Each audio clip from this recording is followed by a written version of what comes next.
Bonjour tout le monde et bienvenue dans votre nouvel épisode de Propulser vos affaires.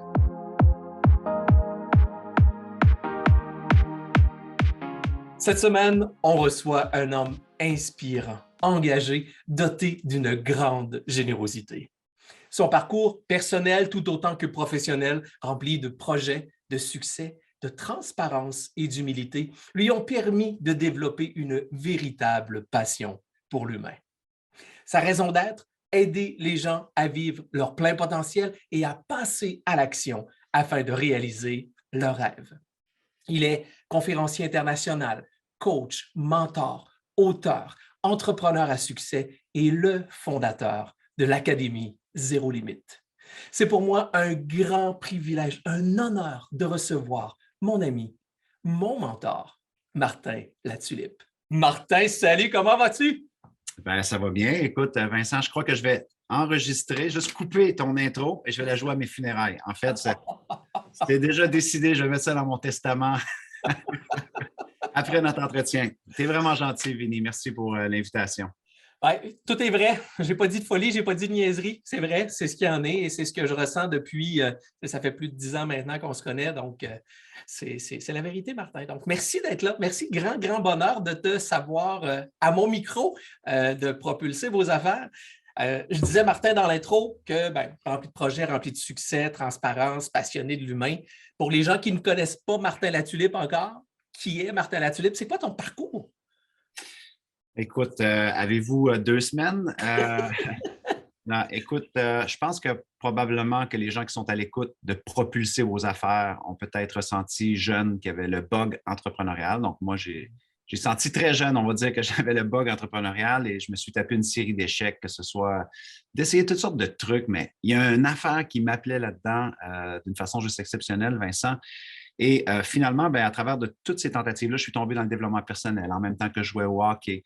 Et ça m'a grandement aidé parce que donc, j'avais réalisé en fait qu'en changeant un peu mon attitude, parce que disons que j'ai été un leader négatif et un personnage assez coloré lors de mon passage à l'école secondaire, cégep et ainsi de suite, mais j'avais compris dans ces livres-là rapidement que j'étais un leader, mais que j'étais un leader négatif et ça m'avait aidé en fait à transcender certaines leçons que j'avais lues, m'avaient tout de suite amené à maintenant être nommé assistant, capitaine, jusqu'à temps que je sois nommé capitaine de l'équipe canadienne au championnat du monde universitaire à Zakopane en 2001, où on a remporté la médaille d'argent. Donc, pour moi, c'était développement personnel, investir en soi, égal. C'est clair que ça donne des progrès, des prises de conscience, plus d'impact. Tu peux faire ta différence, tu peux influencer les gens.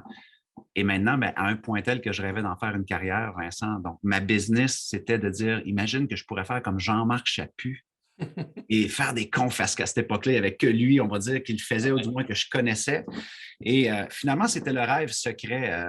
J'en avais, je l'avais partagé à des mentors, mais j'avais la trouille de dire ça à n'importe qui parce que j'avais que 22, 23 ans à l'époque. Et finalement, c'est quand j'ai justement été en Pologne à ce championnat-là. C'était ma dernière compétition de hockey. Et quand je revenais, j'allais me trouver un emploi. C'était assuré parce que je me disais, je n'ai pas l'expérience pour devenir conférencier immédiatement. Je n'ai pas la notoriété. Et c'était ça le plan. Sauf que lors de la compétition, il s'est passé un petit incident où j'ai passé à quelques millimètres de mourir, en fait, où j'ai été atteint par un coup de patin ici à la gorge.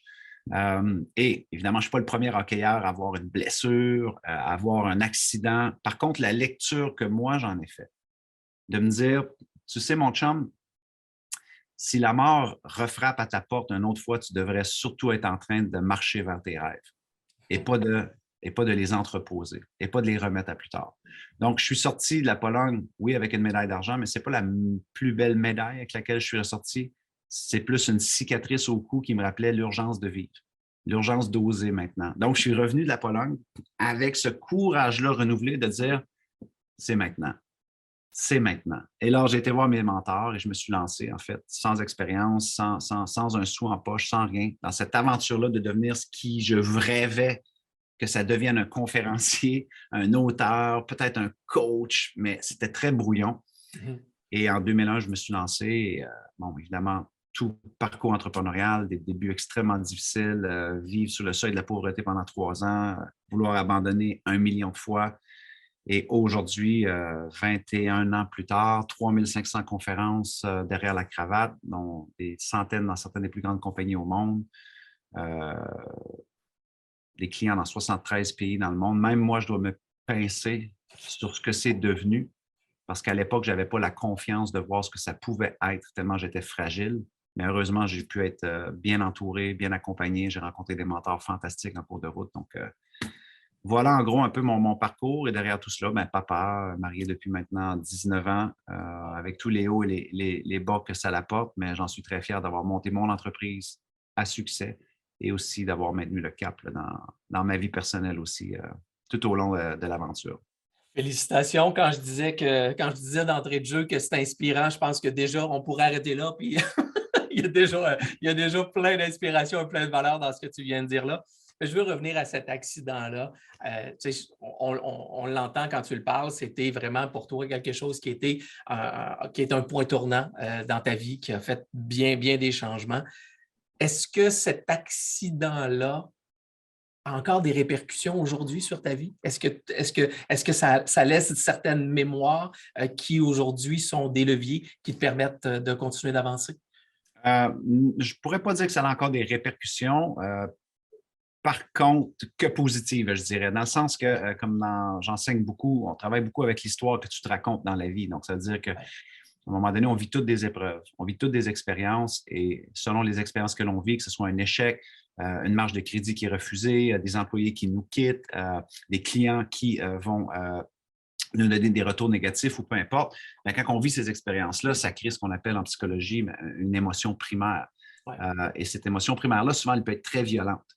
Et c'est souvent là qu'on va écrire l'histoire de ce que signifie cet événement-là ou de ce que signifie cette expérience-là.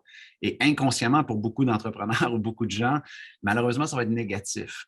Et cette histoire-là négative va devenir un peu le narratif qu'ils se racontent sur pourquoi ils n'ont pas plus de clients, pourquoi ils n'osent pas, pourquoi ils ne prennent pas de risques, pourquoi ils n'essaient pas de faire ceci, parce que c'est accroché à une histoire ou à une expérience où est-ce qu'ils ont que scripté l'histoire basée sur une émotion primaire. Alors qu'avec le temps, en tant qu'entrepreneur, c'est super important de devenir agile et d'aller explorer l'émotion secondaire.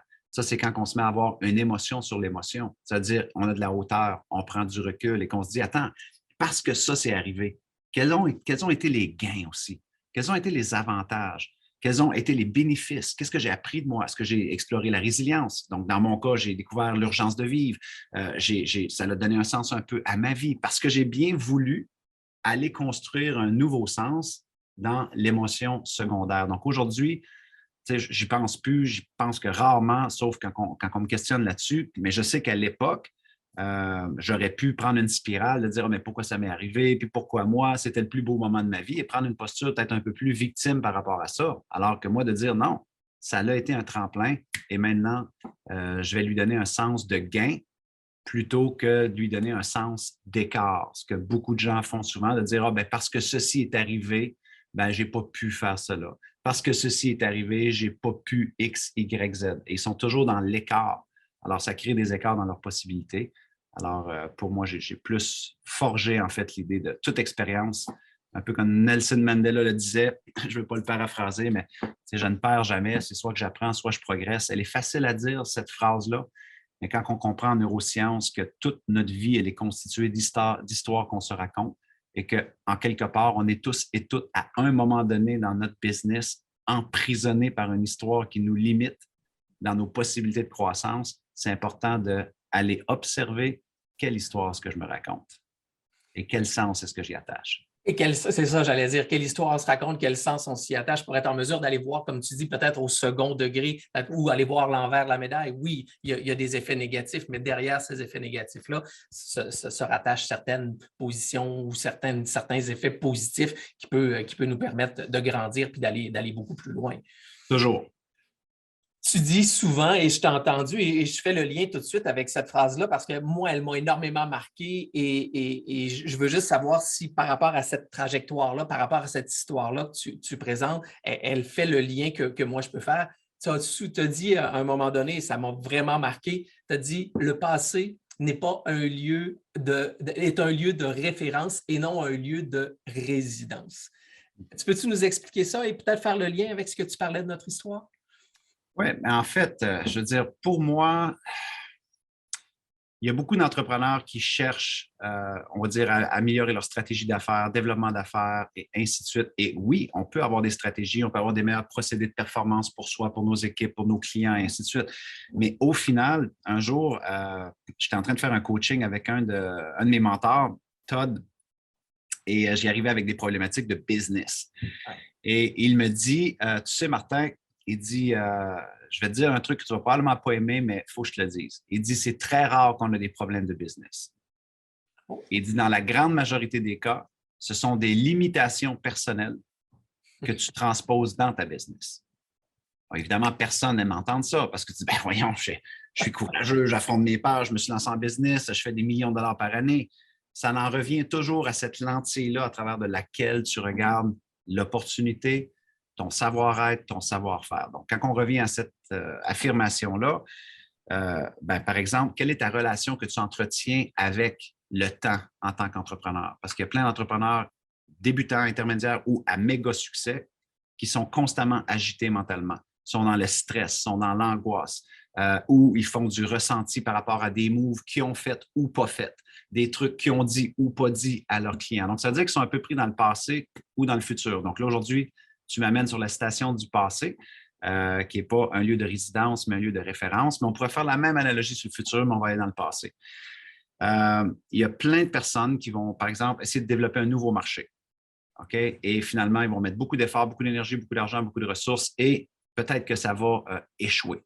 Donc, ça devient exactement comme je t'ai dit tantôt, une expérience duquel va découler une émotion primaire à laquelle on va attacher un sens, une signification, qu'on va scripter une histoire qui peut devenir un client comme ça, un marché comme ça, on a déjà essayé, mais ça n'a pas marché.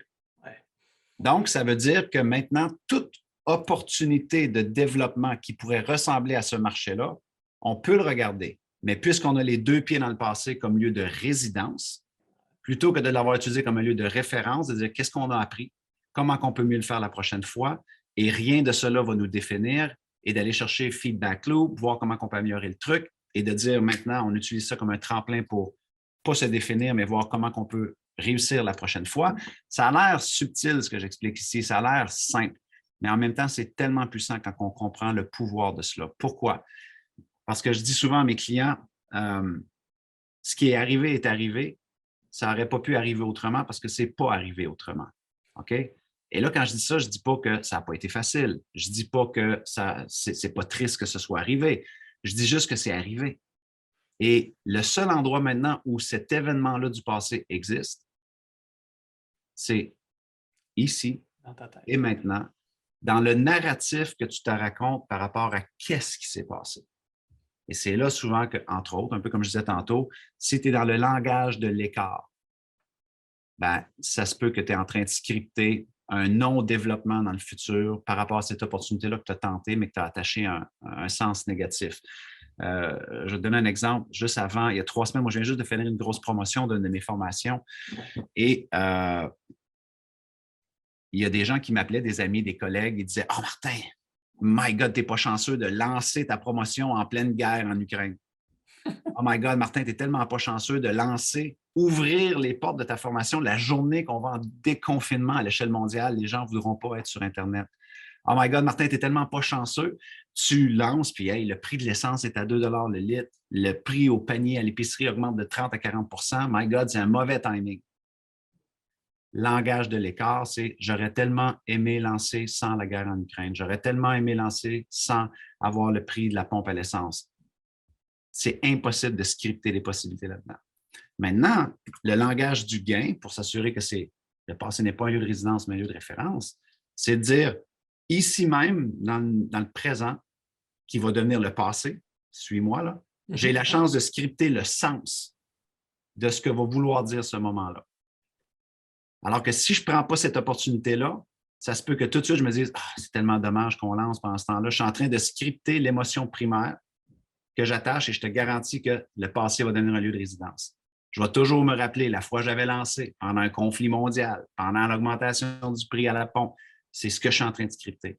Alors que quand on flippe et qu'on comprend la puissance du mindset dans ce moment-là qui va devenir ton passé et ce que tu vas en faire la référence dans le futur, bien, moi, je me suis mis à dire, wow, quel privilège que j'ai de lancer en plein conflit mondial.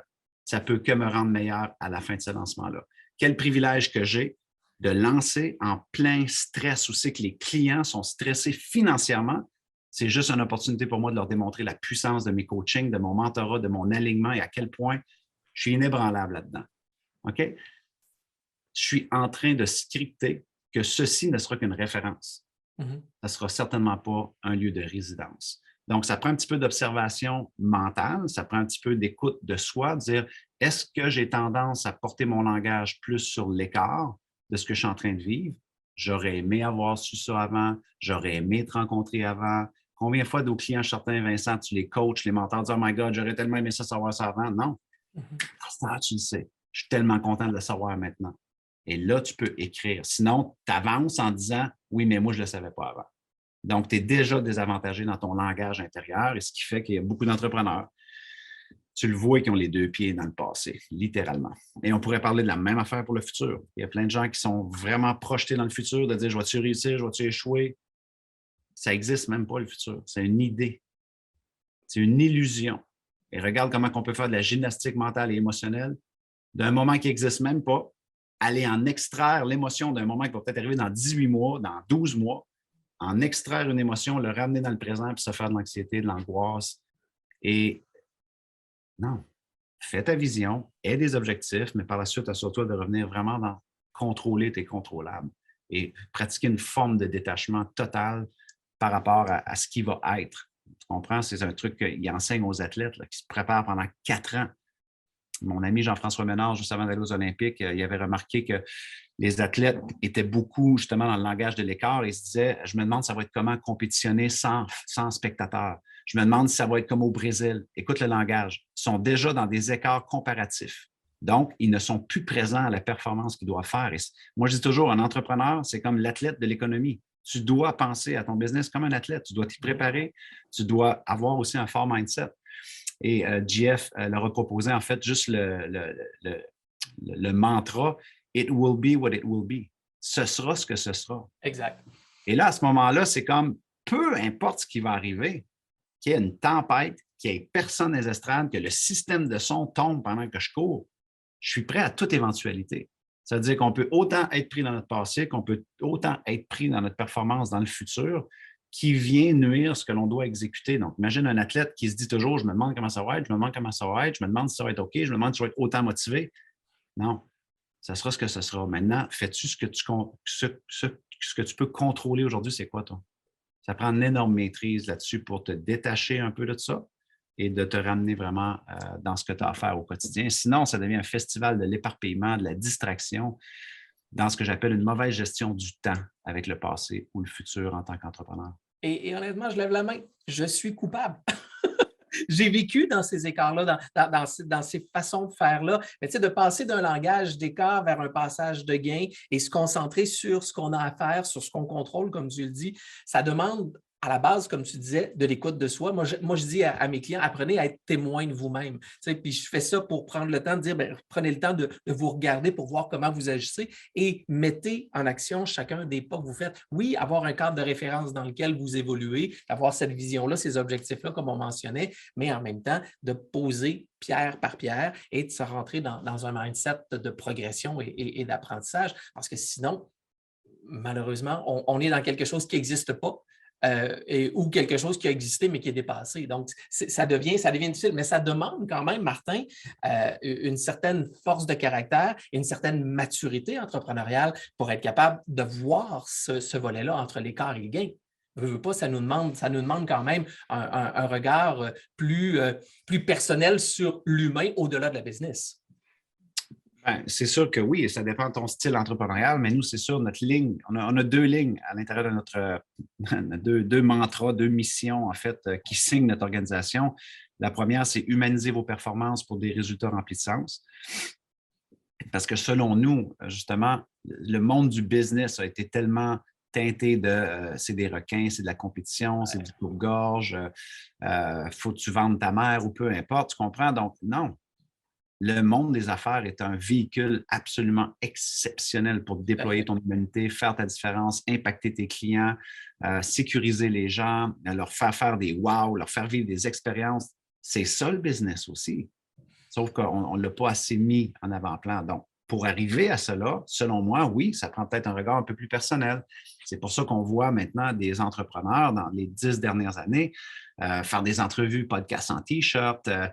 Il y a toute Non, mais tu comprends, à l'époque, c'était très cadré, la business. Là, on peut regarder là, les stéréotypes de chambre de commerce, les galas d'affaires. C'était très beige. Maintenant, on peut voir que non, il peut y avoir des gens qui ont des business exceptionnels, qui sont beaucoup dans leur humanité, qui sont en contact énormément avec leurs valeurs, qui ne vont pas transgresser leurs valeurs au prix du profit, mais qui vont avoir cette conscience sociale-là énorme. Donc, oui, ça prend un regard sur soi. Selon moi, ça n'a pas besoin d'être la vérité pour tout le monde, mais pour moi, la manière qui me rend heureux d'être un entrepreneur, c'est certainement de cette façon-là, parce que, encore une fois, si tu es en business et tu deviens emprisonné de ton business ou tu deviens emprisonné ou addicté de la performance, du profit, de la validation de tes clients, tout ça, c'est important, mais pas au détriment de ta santé mentale et pas au détriment de ta santé physique, qui est un pari que trop d'entrepreneurs prennent encore. Et les taux de dépression en affaires, les taux de dépression en entrepreneuriat, je veux dire, c'est des vrais enjeux dont c'est un peu qu'on le balaie sur le tapis parce qu'on est supposé d'être fort. On est supposé tu comprends, d'être tough et d'être des entrepreneurs. C'est un peu comme s'il y a encore un peu ce paradigme-là qui, selon moi, a servi le monde des affaires, mais dessert aussi le monde des affaires chez des gens qui aimeraient se réaliser autrement avec l'entrepreneuriat. Justement, toi, tu as un parcours quand même impressionnant et on entend l'humanité, effectivement, quand tu parles du petit bonhomme de 22 ans qui rêvait d'être conférencier parce qu'entre autres, il a vu un Jean-Marc Chaput, à aujourd'hui avoir un CV impressionnant, avoir partagé la scène avec des gens aussi, des leaders de renom comme Gary Vaynerchuk, comme Sir Richard Branson, comme le général Rick Hillier. Il y a quand même un parcours impressionnant. Martin, comment le petit bonhomme de 22 ans qui se remettait d'un accident hyper important a fait pour gravir tous ces échelons et aujourd'hui se retrouver quand même, avoir son nom associé à des gens quand même qui ont cette grande renommée-là? Comment on atteint ces sommets-là? C'est une bonne question. Je te dirais que je vais dire une réponse qui est peut-être pas populaire. Je vais t'en donner plusieurs. Oui, okay? Je vais t'en donner une qui ne va pas plaire au monde des affaires, mais je veux dire certainement la chance et le timing. Donc, j'ai l'impression que la chance, parce que la vie, c'est sûr qu'en tant qu'entrepreneur, on va toujours penser qu'on est self-made et qu'on s'est fait par soi-même et que tu comprends, c'est tout grâce à moi. Non. La vie a mis sur mon chemin des gens exceptionnels qui ont vu en moi des choses que Vincent, je ne voyais même pas en moi. Et encore aujourd'hui, je me dis comment ils ont fait pour voir ça en moi.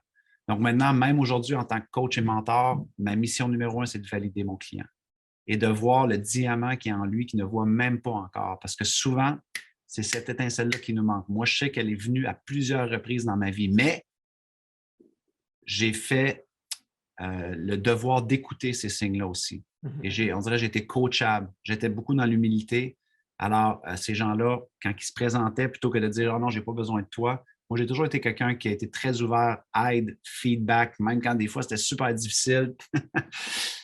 Je pense qu'il y a une partie de ça. Il y a de la chance, il y a du timing, mélangé avec l'humilité d'écouter, l'humilité de te faire coacher. Encore aujourd'hui, ça m'accompagne. Okay? Deuxièmement, c'est sûr, quand on regarde, on va dire, faire des conférences avec Seth Godin ou les noms que tu as mentionnés, derrière cela, il y a Martin qui ne parlait pas en anglais. Derrière cela, il y a Martin qui faisait encore moins des conférences en anglais et qui était encore moins drôle en anglais. Donc, qu'est-ce qu'il y a ici? Il y a des heures et des heures de travail. Il y a le développement d'une compétence, un gros mot tabou dans la vie parce qu'on a tous des objectifs. On veut tout se réaliser, on veut tout doubler, faire 10x notre chiffre d'affaires. Mais attends, quel genre de compétences tu as besoin pour gérer un problème de 100 000?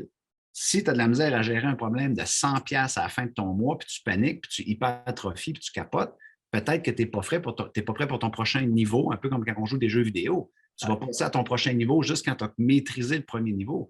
En affaires, c'est un peu la même chose. Tu as des niveaux 100 000, 200 000, 500 000, 1 million, 2 millions, peu importe. Donc, pour moi, ça a toujours été de décortiquer, de dire qui est-ce que je dois devenir et quelles compétences est-ce que je devrais acquérir pour être capable de me retrouver sur cette scène-là. Donc, j'ai écouté de façon maladive des vidéos en anglais, lu des vidéos en anglais, accepté de faire mes premières conférences en anglais où je me suis fait dire « t'es mauvais ». Ça ne fait aucun sens. Pourquoi vous avez fait venir ce conférencier-là? À Atlanta, ma première en anglais, l'organisateur m'avait demandé de sortir de scène. J'avais 15 minutes et après 9 minutes, il était de même. Okay? Pourquoi je vous raconte ça? Parce que c'est important. Tous ces échecs-là, okay? La majorité des gens, ils auraient perçu comme des échecs, donc comme des finalités. Ouais. Pour moi, c'est clair dans ma tête qu'il y a une question de si tu veux escalader quelque chose, il y a certains éléments qui devront être en place. Numéro 1, ça se peut que tu devras accepter de te faire voir en train de démarrer petit. Tout à fait. Beaucoup de gens qui ne sont même pas prêts à faire ça, Vincent. Oui. Parce qu'ils sont trop atterrés par le regard des autres, le jugement des autres, la critique des autres et leur lentille par rapport à un échec, elle est flouée parce qu'ils se disent « ceci n'est pas pour moi, ceci me définit ». Moi, là, vraiment, je suis très bon à faire fondre mon ego. Je suis très bon à faire fondre ma couche identitaire que je crois que qu'est-ce que les gens vont penser de moi? Non, c'est mon ego. J'ai été mauvais, c'est mon ego. Après une expérience comme ça, ou après des événements comme ça, à un moment donné, j'ai fait la scène justement avec Sir Richard Branson. Ça a été fantastique, là. Mais ça a été un calvaire, cette conférence-là. C'était hallucinant, là, OK? Quand moi, je suis embarqué sur scène, il y avait comme 2000 personnes qui se sont levées pour quitter parce qu'il y a eu un problème d'horaire. Donc, pendant que moi, je parlais, le monde bougeait. C'était surréel. J'étais dans ma ville. Donc, l'image que j'avais laissée sur scène, même que j'avais fait une bonne conférence, le monde, c'est quand c'est qui? Il est tannant, il est en retard, tout le monde s'en va, tout le monde bouge. Au niveau de la distorsion de l'ego, c'était un échec, là. Mm-hmm. Le monde me prenait en pitié en sortant de cette scène-là. Mais pour moi, c'était juste une autre étape. Pour moi, c'était juste une autre étape. Et c'est un gars qui était là, juste pour vous montrer que des fois, dans un échec, il y a un gars qui était là qui, lui, faisait venir Jack Canfield en Atlantique, encore dans ma région. Puis il disait, Martin, selon moi, tu as été un des meilleurs conférenciers de la journée, mais dans les pires circonstances. Puis la façon dont tu as géré ça, c'était hallucinant. Il dit, moi, j'aimerais que tu sois mon conférencier pour Jack Canfield. Et là, c'est quand j'ai fait une conférence avec Jack Canfield, j'ai été souper avec lui après. Puis là, j'étais assis avec lui, qui a vu ma conférence parce qu'il prenait des notes, il était assis à la première rangée. Et il dit honnêtement, ça fait longtemps que je suis dans ce business-là. Puis il dit, ça faisait longtemps que je n'avais pas vu un conférencier exceptionnel comme toi. Là, j'étais comme, j'ai dit, stop it, Jack, I'm going to ask you for a testimonial, you know? Il dit, non. Il dit, don't ask, I will give you one. Wow! Là, j'étais comme, wow. Mais ma rencontre avec Jack Canfield m'a dit, attends, il y a 3 ans, tu ne parlais pas en anglais à un niveau pour faire des conférences. Là, tu as fait ceci, tu as fait cela, et là, j'ai ouvert la machine. Et finalement, c'est un travail continu. Il y a des compétences, ces compétences-là deviennent des comportements précognitifs. Donc, avant que ce soit un cognitif au niveau du comportement, ça devient un peu plus intuitif, ça devient instantané le faire parce que j'ai embarqué sur mon vélo de l'anglais. Et maintenant, un peu comme conduire un vélo, c'est un peu plus normal pour moi de faire des entrevues en anglais, faire des podcasts en anglais, faire des conférences en anglais. Donc, évidemment, je me suis fait connaître dans le marché anglophone. Mais la réalité, c'est que pas beaucoup de personnes, Vincent, qui sont prêts à faire ce chemin-là. Je retiens 2 points très importants pour moi que tu viens de dire. Là. Le premier, c'est d'avoir l'humilité. Puis je le disais en entrée de jeu, c'est ce que je reconnais chez toi. Tu as cette humilité-là, cette capacité-là de t'ouvrir et de dire, ben OK, il y a quelque chose qui ne fonctionne pas et je vais l'améliorer, je vais travailler dans ce sens-là. Mais il faut avoir cette humilité-là et transgresser notre ego et notre image que les autres peuvent avoir. Puis le deuxième, une fois que tu as ça, c'est quoi? Qu'est-ce que tu en retires? Et développe les compétences pour passer aux prochaines étapes, pour passer vraiment au niveau supérieur. Donc, pour moi, ces 2 étapes-là sont hyper importantes et c'est eux autres qui t'amènent, veut pas, dans cette progression-là. Et je pense qu'ils ont été le levier incroyable pour faire en sorte que tu sois aujourd'hui le conférencier international que tu es devenu. Donc, merci de cette leçon-là, parce que je trouve que c'est une très, très belle leçon. Venant de quelqu'un de ton calibre, ça fait du bien à entendre. Ça fait vraiment beaucoup de bien à entendre. Mon plaisir. Durant tout ça, Martin, puis tu l'as dit tantôt, il y a eu des périodes où, il y en a eu des vagues de fond qui t'ont fait perdre pied, il y a eu des moments un petit peu plus difficiles. Tu l'as dit, tu as pensé abandonner à certains égards. Qu'est-ce qui a fait en sorte que Martin s'est relevé et qui aujourd'hui est devenu ce qu'il est devenu?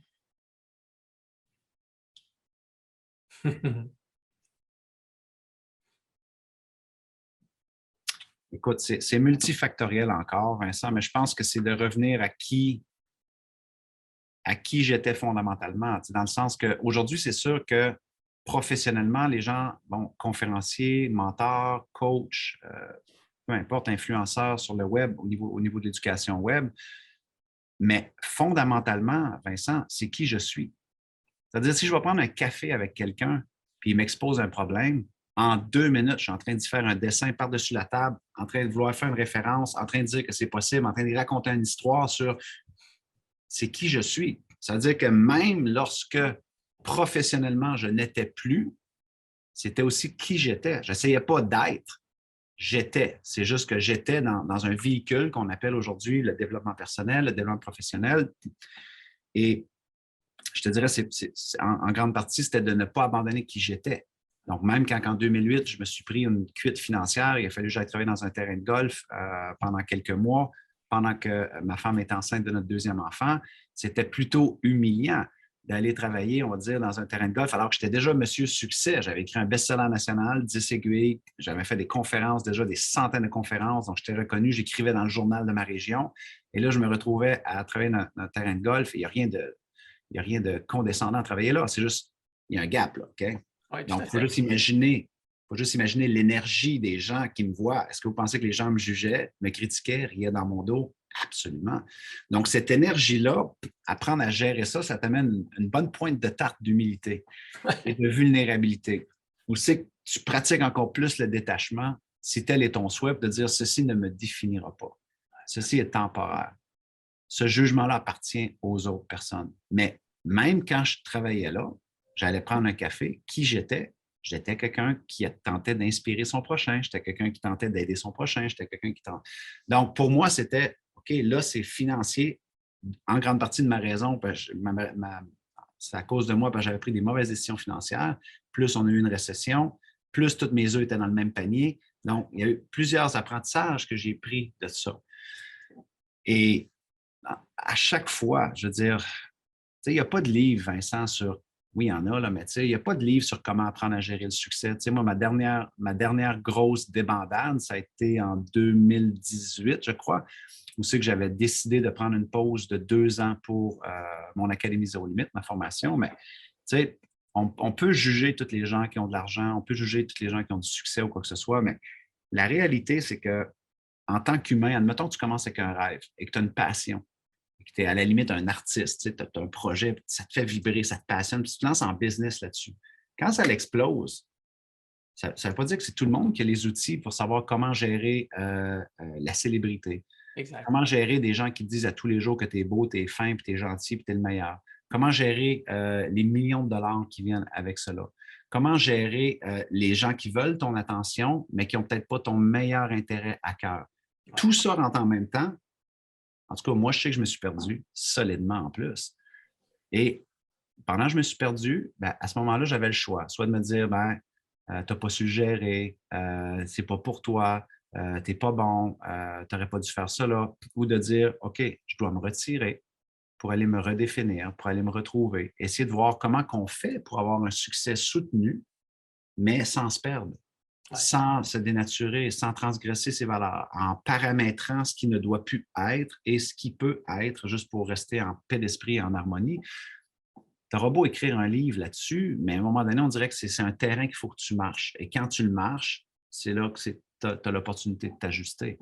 Donc, encore là, une fois, même quand c'était difficile, c'était revenir à moi, être bien entouré, ne pas oublier d'où est-ce que tu viens.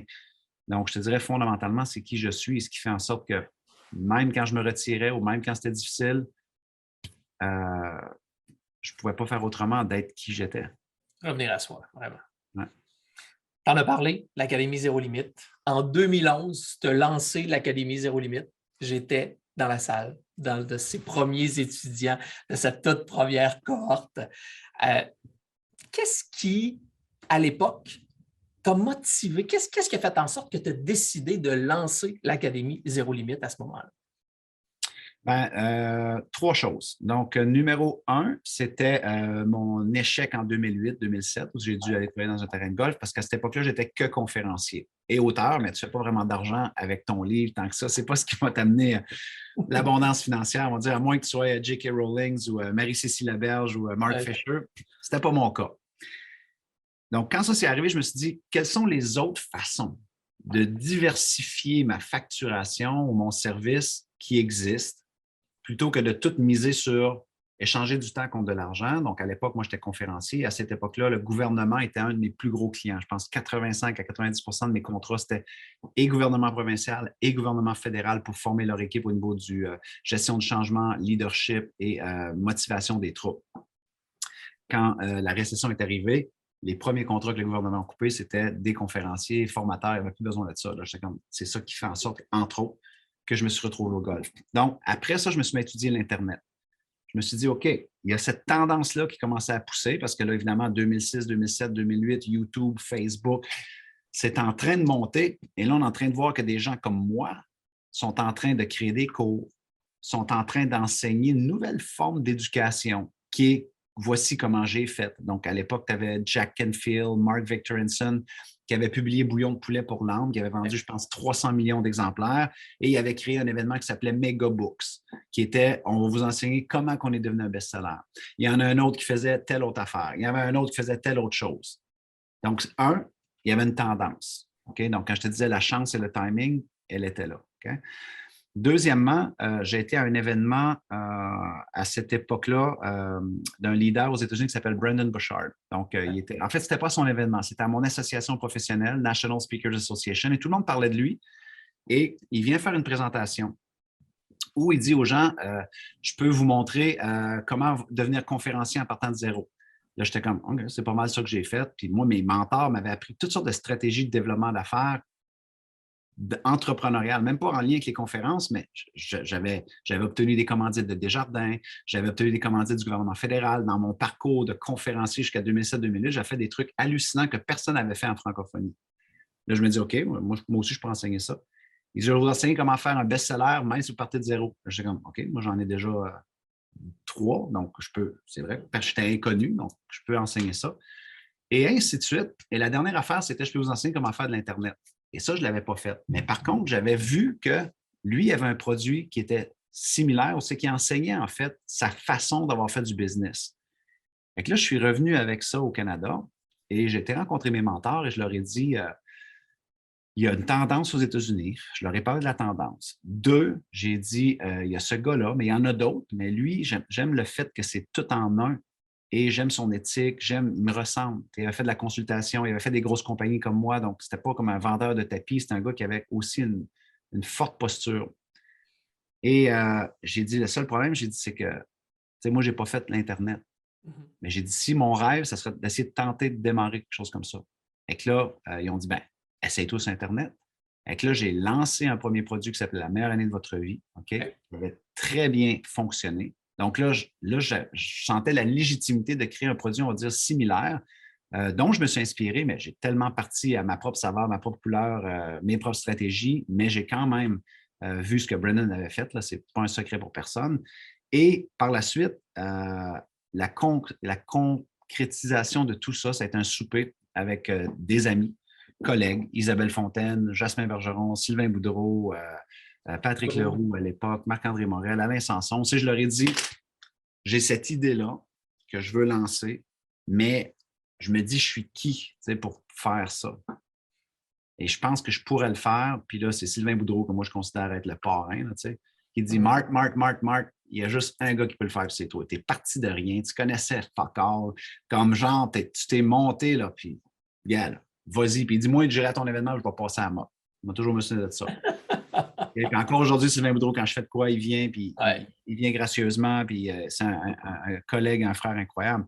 Donc, encore une fois, quand je te disais la chance et des gens qui ont vu un potentiel en moi que je ne voyais pas, là, je me suis dit, OK, je le fais. Et en fait, ça a tout été mes conférenciers lors de la première académie à l'époque. Et c'est ce qui fait que j'ai trouvé un peu le courage de lancer la première à Z, où ce qu'on était, je pense, 52 dans la salle, je ne sais pas trop quoi, sans savoir que ça deviendrait ce que c'est devenu. Là, Le succès que c'est devenu, parce que, bon, disons, ça fait plus de 10 ans maintenant, tu viens tout juste de lancer la dernière cohorte dernièrement. Bravo, premièrement, parce que ça prend de l'énergie pour durer et perdurer pendant toutes ces années-là. Et le thème de cette année était Génération possibiliste. Qu'est-ce que tu veux dire par là? Ben, écoute, pour moi, c'est un mot en fait que j'ai entendu d'un de mes mentors qui s'appelle John Maxwell l'été passé, en fait. En gros, c'est ce qui explique, c'est qu'il y a plein de gens présentement qui sont pessimistes par rapport à l'avenir, à l'économie, au gouvernement, ainsi de suite. Donc, on ne réinvente pas la roue, il y a toujours eu des pessimistes. Et c'est OK, je ne juge pas. Il y a toujours eu des optimistes. Donc, on peut prendre le COVID, il y a des gens qui ont dit ça va bien aller, ça va bien aller, non, c'est beau, moi, ça a été une bonne période, ils sont optimistes, plutôt optimistes et positifs par rapport à la question. Et tu as eu toute la nouvelle vague qui est entrée, qui étaient les lucides, les éveillés, qui sont un peu plus entre les deux, sont ni pessimistes, mais eux autres sont éveillés. Et en fait, c'est qu'au final, les trois, peu importe leur posture, c'est OK. Mais ce qui, lui, l'intéressait, c'est que tu sois pessimiste, optimiste ou éveillé, on fait quoi maintenant?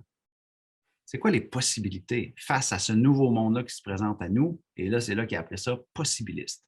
Et moi, ça m'a parlé parce que je vois depuis 10 ans dans l'Académie Zéro Limite des gens qui, face à l'effondrement du marché de l'éducation traditionnelle, face au fractionnement du commerce de détail traditionnel, qui sont deux marchés qui ont fortement résisté le web, qui ont fortement regardé le web d'un œil condescendant en pensant que c'était pour des jeunes, des gamins, ça ne marcherait jamais, on ne vendrait jamais d'épicerie sur Internet, on n'achèterait jamais de vêtements sur Internet, ça n'existait pas, ça n'arriverait jamais. Mais pendant cette résistance-là, il s'est créé un monde parallèle, une économie parallèle.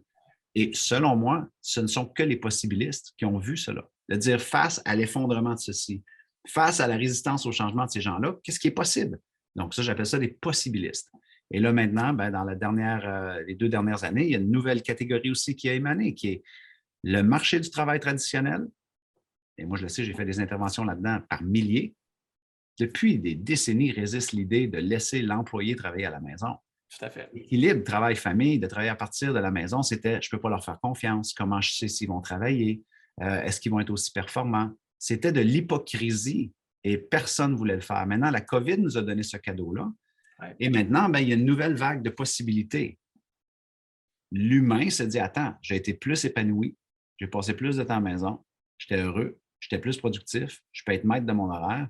Et les entreprises qui vont accepter de faire du travail hybride, il y a plein de statistiques qui démontrent qu'il y en a une tonne qui vont accepter d'embaucher plus de freelance et embaucher plus de travailleurs indépendants autonomes par leurs compétences ou peu importe, pour diminuer leurs frais fixes, diminuer leur espace de bureau, diminuer, parce qu'ils ont réalisé qu'un hybride peut fonctionner. Donc là, il y a tout le marché du travail traditionnel qui est un peu fragmenté, qui crée quoi? Des possibilités. Mais il y a des gens qui, encore une fois, toujours vont revenir à ce que c'était ou ce que ça l'a été, mais il y a des possibilistes. Et moi, je pense qu'il y a une génération de gens qui sont en train de se libérer, qui sont en train de se dire non, l'ancien modèle du travail, ça ne me parle plus du tout. Je veux m'investir, je veux explorer, je veux me définir. Et aujourd'hui, c'est possible. Donc, possibilistes sont des gens qui regardent l'état des choses et qui se disent que ce soit positif, optimiste, négatif, qu'est-ce qui est possible? Et là, ils construisent leurs possibilités. Donc, moi, c'est ça qui m'intéresse. Moi, ça me parle énormément parce que, Vincent, là, on ne parle même pas de métaverse, on ne parle même pas de Web 3.0, on ne parle même pas de crypto-monnaie, on ne parle même pas des nouvelles compétences qui vont émaner d'ici 2030 sur des métiers qu'on ne connaît même pas. Tout à fait. Alors, si on est aujourd'hui dans la résistance, moi, je pense qu'on n'apprend pas de notre histoire.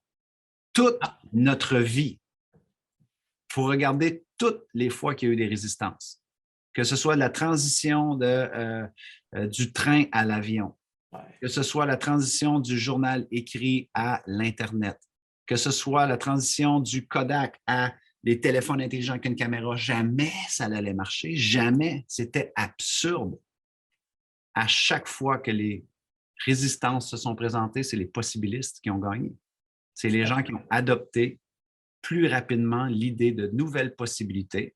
Et ceux qui ont résisté le changement, ils ont manqué le train, ils ont manqué le bateau. Et attention, ça ne veut pas dire qu'il n'y a plus des stratégies qui perdurent depuis longtemps, qui ne doivent pas continuer d'être appliquées. Okay? C'est sûr, en business, il y aura toujours des fondamentaux qui fonctionnent encore. Mais si on jumelle ça à de nouvelles possibilités, de nouvelles compétences, selon moi, on est en train d'avoir des possibilités de prospérité assez incroyables. Et ça, peu importe la grosseur de business qu'on veut bâtir, dans le confort de notre maison. C'est certain. Si on vit dans un environnement qui est en train de prendre un virage vers la gauche, puis nous, on reste tout simplement sur notre chemin à dire non, c'est comme ça, bien, tout ce qui risque de se produire, c'est un écart. On revient encore un peu à ce qu'on disait précédemment, l'écart et le gain, c'est vraiment de cette façon-là qu'on le constate aujourd'hui. On le voit constamment, à tous les jours, moi je le vois. Je le vois à tous les jours encore, des gens qui résistent des idées, des concepts, alors qu'à tort ou à raison, ce que l'histoire nous a demandé, nous a démontré, c'est que ça se produit. Donc, c'est soit que tu participes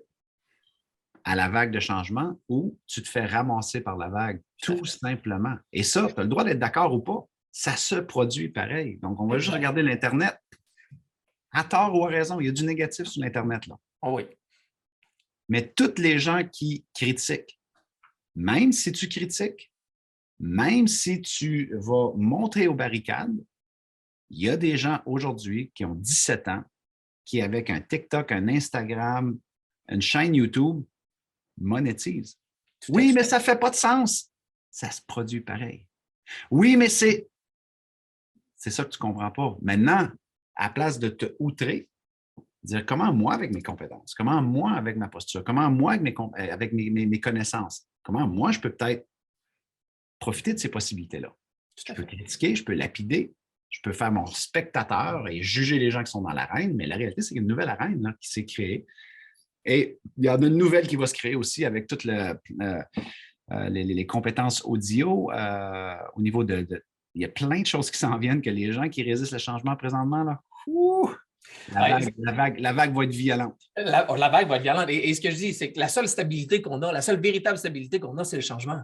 Donc, si on reste à résister continuellement, bien, malheureusement, comme tu as dit, on va ramasser une vague de fond, on va perdre pied ou on va faire face à ça. Mais ça reste que ça demande certaines aptitudes, certaines qualités, parce que, bon, on l'a dit, là, Internet va super vite, on est dans une progression incroyable, Metaverse 3.0 qui s'en vient, on a récemment vu une révolution de l'audio. Comment on fait, Martin? Comment on fait pour essayer de rester à la page? Parce que ça va vite, là, ça va très, très vite. Comme entrepreneur, dans un mode peut-être un peu plus traditionnel, où on voit avec la pandémie qu'on tourne un peu plus vers le virtuel, et là, on voit cette accélération-là se présenter. Comment on fait? Comment on fait pour essayer de ne pas être dépassé dans tout ça? Premièrement, je pense que c'est exactement ce que tu as dit, c'est-à-dire la seule constante, c'est le changement. Donc, d'abord et avant tout, comment on fait pour ne pas être dépassé? On règle la relation qu'on a avec le changement. Il faut vraiment être au clair de dire, est-ce que je suis 10 sur 10 dans ma relation à gérer le changement, l'inattendu? Donc, dans le monde militaire, ils appellent ça VUCA. Donc, VICA en français, qui veut dire qu'on vit aujourd'hui dans un monde volatile, incertain, complexe et ambigu. Donc, on peut tous se poser la question à tous les jours. Quand je suis certain d'avoir une idée, quand je suis certain que notre processus fonctionne, notre service à la clientèle fonctionne, et là, boum, d'une volatilité incroyable, je ne peux plus servir mes clients comme j'ai servi avant. Comment je réagis? Est-ce que je suis en panique pendant 2 mois? Est-ce que je suis en petite boule pendant 6 mois? Donc, si on annonce une augmentation du prix de l'essence qui fait en sorte que les touristes ne se déplaceront pas, incertitude. Comment j'agis face à l'incertitude? Donc, c'est important que les gens commencent à juste revenir au fait que toute cette gestion-là de nouveautés, ça revient beaucoup avec la relation qu'on entretient avec la bébite qui est le changement. C'est constant. Tu sais, moi, j'aime quand Jim Rohn disait, à un moment donné, on lui avait posé la question qu'est-ce que vous prévoyez pour l'avenir, M. Jim Rohn? Puis il avait dit pas mal la même chose que les 3500 dernières années. Tu comprends? Il y aura des hivers, il y aura des printemps, il y aura des étés, il y aura des automnes. La question, c'est as-tu appris à gérer les hivers? Ouais. La question, c'est as-tu appris à semer au printemps? As-tu appris à cultiver l'été, même si c'était difficile, même s'il faisait chaud, même si un virus ou une mauvaise herbe pouvait venir voler complètement ta récolte ou une tempête pouvait la détruire au complet? Est-ce que tu as appris à te relever après avoir semé sans récolter? Parce que c'est tout un test d'humilité, c'est tout un test de vulnérabilité. Et après tout ça, est-ce que à l'automne, tu vas travailler sur ta machinerie, la préparer pour la prochaine saison? Est-ce que tu te fais des plans? Est-ce que tu rêves encore ou tu t'es laissé délusionner par la dernière récolte qui a été manquée? Donc, beaucoup de sagesse dans ces choses-là, et ça peut paraître élémentaire, mais moi, c'est mon moteur de dire, Martin, le changement est constant, comme tu as dit, et ton habileté à naviguer là-dedans est la ligne directrice. Maintenant, la deuxième chose, c'est, je dirais juste rester ouvert. Juste de surveiller votre langage quand vous entendez cela, plutôt que de dire ça fait aucun sens, plutôt que de dire je ne comprends rien, plutôt que de dire c'est stupide, juste dire intéressant, dis-moi-en davantage. Intéressant, il faudrait s'informer là-dessus. Intéressant, qui dans notre équipe peut peut-être me préparer un petit dossier? Intéressant, est-ce que vous voudrez qu'on organise un lunch, si vous connaissez un ami qui connaît ça, juste pour nous initier? Ne pas couper la conversation. Ne pas couper ce qu'un de mes amis, Marc Raison, appelle des motivicides. Le mot cide vient du latin tuer. Ouais. Génocide, pesticide, suicide. Motivicide, c'est à la minute où tu es exposé à quelque chose, si ton propos, c'est stupide, ça ne fait aucun sens, nous autres, ça ne nous affectera jamais, jamais dans 100 ans, jamais de mon vivant, motivicide. Tu viens de tuer dans l'œuf l'idée d'être exposé. L'idée parce qu'oublions jamais, un entrepreneur, une de ses forces motrices devrait être la curiosité. Comment ça marche? Comment je peux le faire mieux? Pourquoi qu'ils font comme ça? Moi, je pourrais le faire mieux. Comment on peut sauver de l'argent? Donc, imagine si notre force motrice de la créativité, l'innovation et la curiosité a été ce qui fait qu'on est en business et qu'on se différencie, mais que là, lorsqu'il y a des nouvelles technologies, d'innovation qui viennent nous ébranler dans notre façon de faire, on les rejette du revers de la main. Donc, je te dirais juste demeurer curieux, rester ouvert et voir comment vous pouvez amener de l'information à vous. Et là, par la suite, de ne jamais vous précipiter. OK? Donc, moi, je ne me précipite jamais dans une innovation. Je ne me précipite jamais. Mais je me pose la question, comment ça peut impacter mon business? Dans 5 ans, admettons que c'est que ceci. Je fais quoi? Et là, je me fais une gymnastique mentale avec des possibilités face à ce que j'en ai compris. Comme ça, je commence à faire lentement, mais sûrement une intégration de j'agis comment si X se présente? J'agis comment si Z n'existe plus? Et là, on s'amuse. Et c'est ce qui fait en sorte que si jamais ça l'arrive, on est plus agile à s'adapter, à gérer le changement ou tout simplement planifier de dire hey guys, dans 2 ans, ceci n'existera plus. On se réinvente, on fait un investissement en innovation, on investit en technologie, on change le système. Il faut que le leader vende la vision. Il faut que les employés comprennent le pourquoi. Il faut qu'ils fassent partie intégrante de la co-création et de la conversation de voici pourquoi on va changer. Voici pourquoi il faut changer. Voici où le monde s'en va. Voici le contexte dans lequel on évolue. Plutôt que de juste dire hey, le mois prochain, on change le système de téléphone, on change le CRM parce que l'ancien ne marche pas. Et là, tous les employés sont frustrés parce qu'ils n'ont pas été impliqués dans la conversation du changement pour demeurer pertinent dans notre marché ou dans notre catégorie d'industrie. Hey, ça, c'était rempli de valeurs, là, puis c'était important pour moi de ramener ça. Puis là, je t'écoutais, puis je me disais, il ne faut pas que j'oublie ça, il ne faut pas que j'oublie ça. Mais, parce que vraiment, là, je ne sais pas si tu le sais, mais tu viens de donner 5 clés. Ça fait une belle conférence, ça. C'est bon, on y va. 5 clés que moi, j'ai entendues, hyper importantes pour effectivement pas perdre pied par rapport à ces changements-là, mais rester adapté. Puis ma question était plus vers le web, mais je pense que c'est à tous égards par rapport à l'industrie dans laquelle on peut évoluer. Et ma réponse était dans ce sens-là, Vinny. Tout à fait, je l'ai bien compris. Mais pas que. Le changement est constant dans le web, dans l'automation, dans l'intelligence artificielle, dans le manufacturier. C'est juste que moi, oui, je suis dans le web et dans le service à l'humain. Mais enlève le chapeau, change l'étiquette, c'est du changement. OK, 5 clés. 1, arrêtez d'être réfractaire au changement. Puis moi, je dis souvent, adoptez le changement. Donc, faites le changement votre allié. Première chose. Deuxièmement, tu disais, en ouverture. Soyez ouverts par rapport à certaines situations, au lieu de rebuter chaque chose, restez ouverts et ensuite, soyez curieux, allez plus loin, intéressez-vous à ce nouveau phénomène-là ou cette nouvelle destination-là qui peut arriver. Et ensuite, allez pas trop vite.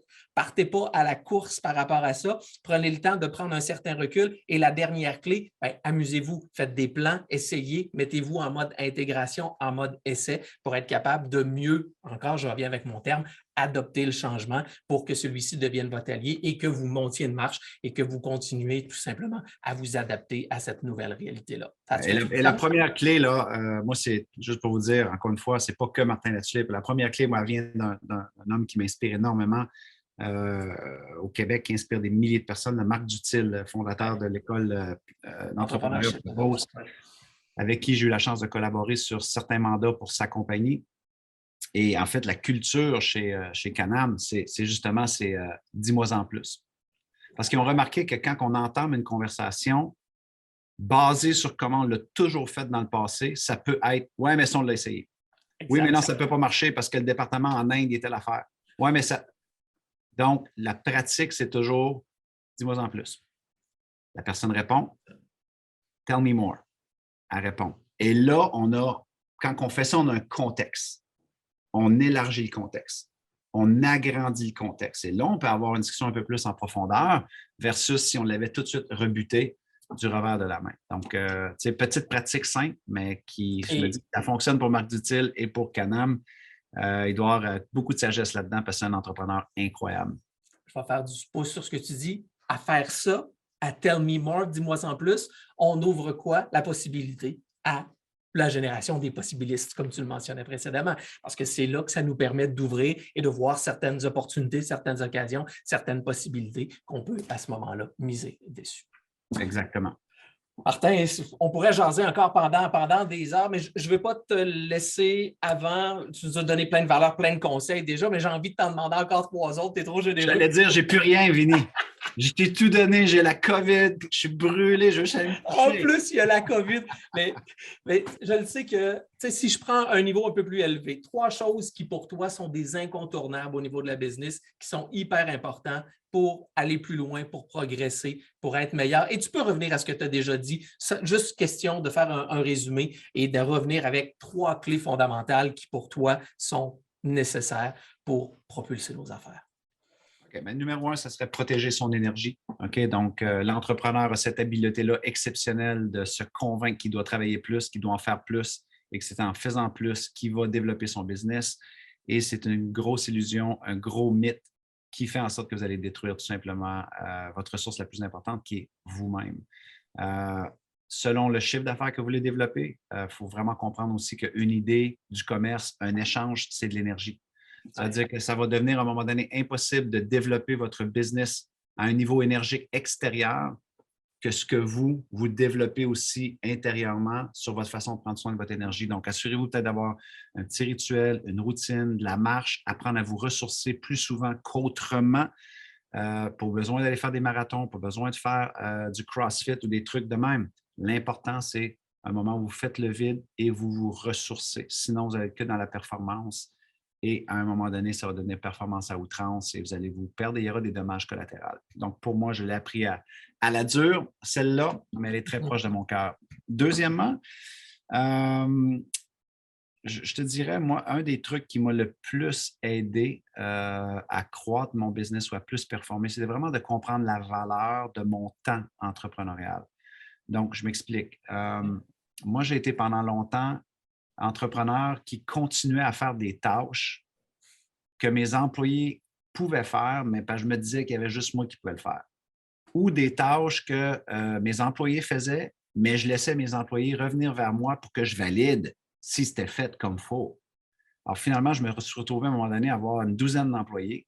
Finalement, j'étais un pompier. Tout le monde venait vers moi pour éteindre des feux. Est-ce que c'est la bonne couleur? Est-ce que c'est ci? Est-ce que c'est ça? Finalement, ça m'a rentré dans une vraie réflexion de dire, OK, c'est quoi le leadership? C'est embauche quelqu'un pour des compétences et un job. Donc là, c'est là que j'ai exploré l'univers de déléguer versus responsabiliser une personne avec une tâche. C'est là que j'ai découvert le détachement, que 80% bien fait, c'est 100% exceptionnel si moi, je n'ai pas eu à le faire. Parce que ça veut dire, parce que moi, ça veut dire que pendant ce temps-là, je mets 100% de mon temps dans ma zone de génie. Donc, imaginez un entrepreneur qui est très bon dans le marketing, qui est très bon dans l'innovation, dans la distribution, dans le shipping, dans le packaging, et c'est sa zone de génie de penser, réfléchir à ça, parce que c'est sa grosse poche de croissance dans le business, mais qui passe sa journée à retourner des courriels, à valider des visuels de l'équipe marketing.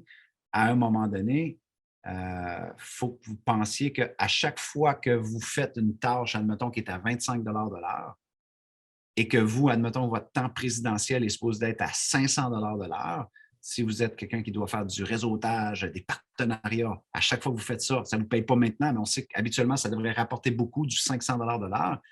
Mais à chaque fois que vous allez faire une tâche à 25, vous êtes en train, personnellement, intentionnellement, de faire perdre 475 de l'heure à votre entreprise. Et ça, c'est un chiffre qui, moi, m'a fait comme « wow ». OK? Et par la suite, je vous dirais, soyez un étudiant de l'humain, soyez un étudiant de ce qui vous passionne. Moi, le marketing, l'humain, le leadership, je suis encore un étudiant fou de mon domaine, de ce qui me permet de me développer. Donc, on pourrait mettre ça sous la catégorie de l'éducation continue, mais encore une fois, je vois tellement d'entrepreneurs qui ne lisent plus et qui disent « Ouais, mais moi, je ne lis pas. Écoute des podcasts. Quand tu vas marcher, une idée. Moi, là, Vincent, une idée peut me rapporter 100 000. Une idée peut me rapporter 1 million. Donc, moi, mon boulot, c'est de m'exposer à des idées. Et j'ai le choix de dire non, ça, c'est OK, je ne peux pas l'appliquer ou ça ne me parle pas. C'est OK, ça arrive, ça aussi, même si je demeure ouvert d'esprit. Mais il y a des idées, des fois, là, que c'est ça que j'ai besoin d'entendre. C'est ça qui m'amène à mon next move, que ce soit dans un livre, dans un podcast. Je pédale, je fais des entraînements pour des compétitions d'Ironman et je pédale, j'écoute des podcasts, j'écoute des vidéos motivantes. Et toujours, moi, être dans cette énergie-là, ça me propulse à être un meilleur entrepreneur, un meilleur mentor et ça vient nourrir mon énergie, qui vient nourrir ma zone de génie, qui fait en sorte que je suis un meilleur leader, un meilleur employeur. Et c'est des vases communicants selon moi. Donc, voilà ce que j'aurais là. Trois clés. Ouais, vraiment, 3 clés hyper importantes que tu viens de nous dire là, Martin. 1, protéger notre énergie, prendre soin de soi, prendre le temps de faire le vide pour être en mesure d'être plus efficace, d'être plus performant, mais pas d'être dans la performance à l'ultime, parce qu'à ce moment-là, il y a des dommages collatéraux. La deuxième chose, c'est de prendre le temps, et je l'ai échappé un peu. Qu'est-ce qu'on avait dit sur la deuxième chose? La deuxième chose, c'est vraiment connaître ton temps entrepreneurial. Oui. C'est vraiment de... Je l'ai échappé, de prendre ton temps, ta valeur, ton génie par rapport à ça. Donc, de vraiment être en mesure d'être conscient du temps que tu as et de la valeur que tu as au niveau de ton temps. Et finalement, le dernier, d'être un éternel étudiant, de toujours être en mode recherche et de prendre le temps de se nourrir de bonnes idées et d'avoir devant soi de nouvelles possibilités. Yes! Merci grandement. Ce fut un immense privilège rempli de valeur. J'en attendais pas moins, mais vraiment, tu nous en as donné, mon cher, malgré ta COVID. Ouais, j'avais peur que la gorge ne tienne pas le coup, mais finalement, ça a été OK. Avec Martin, beaucoup d'eau. Ouais, si les gens veulent te rejoindre, ton site internet, martinlatulippe.ca.